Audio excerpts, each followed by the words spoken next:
Um, Let me first and foremost welcome everyone once again to yet another edition of our CareerWise program.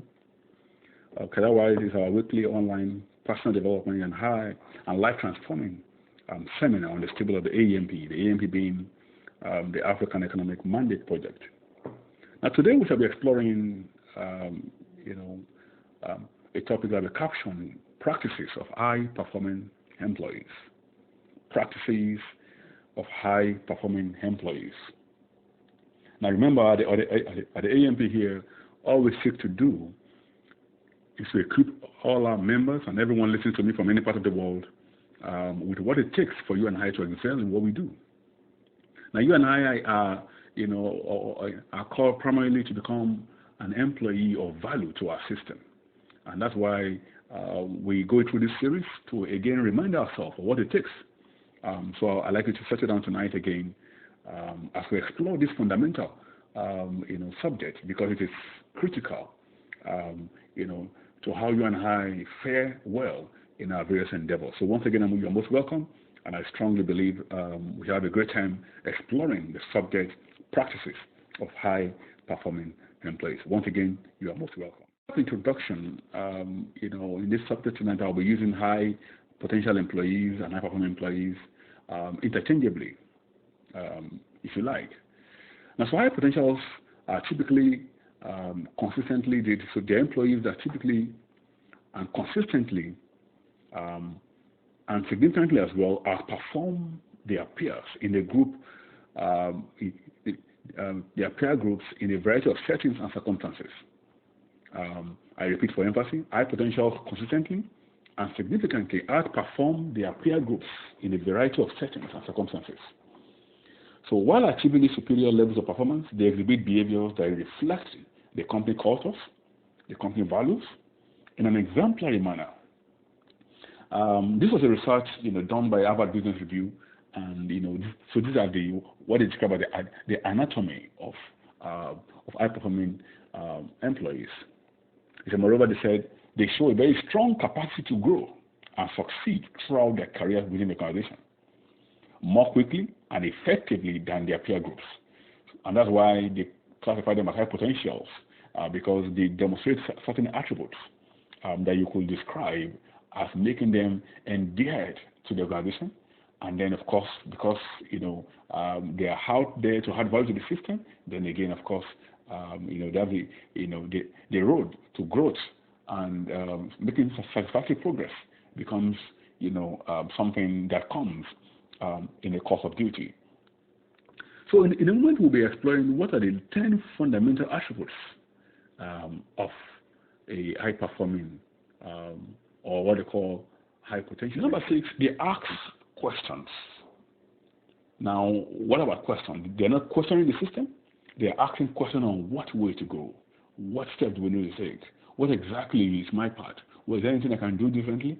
So you see them asking questions. Now, these are actually, when you see an employee behaving in this manner, it speaks volumes. And guess what happens? The business takes you serious because they're asking the right question on what exactly to go. What the right turn do we need to make? What exactly do I need to do? And so on and so forth. Number 7, they understand that the behavior counts. So you will be competent, but your behavior counts.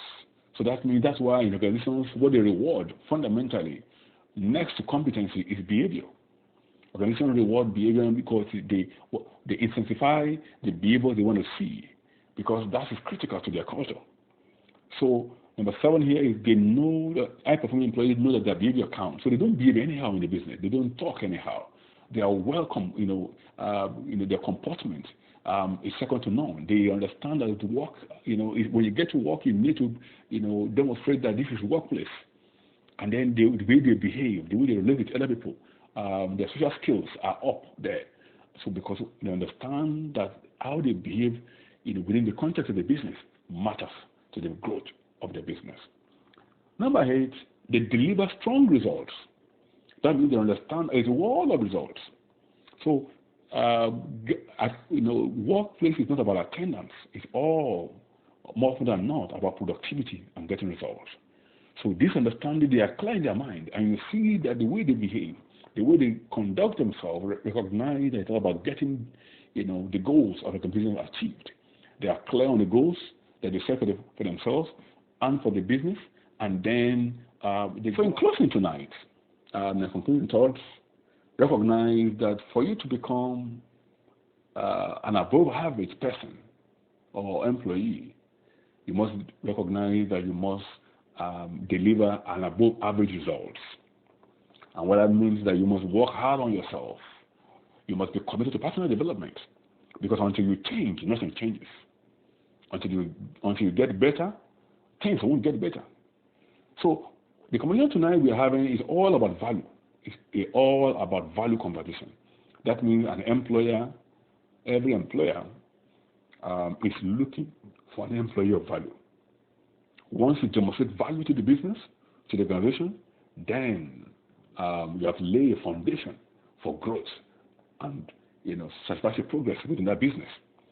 So I leave it all with a thought tonight that for you and I to become a high-performing employee in any business, number one, you must recognize that you must be good at what you do.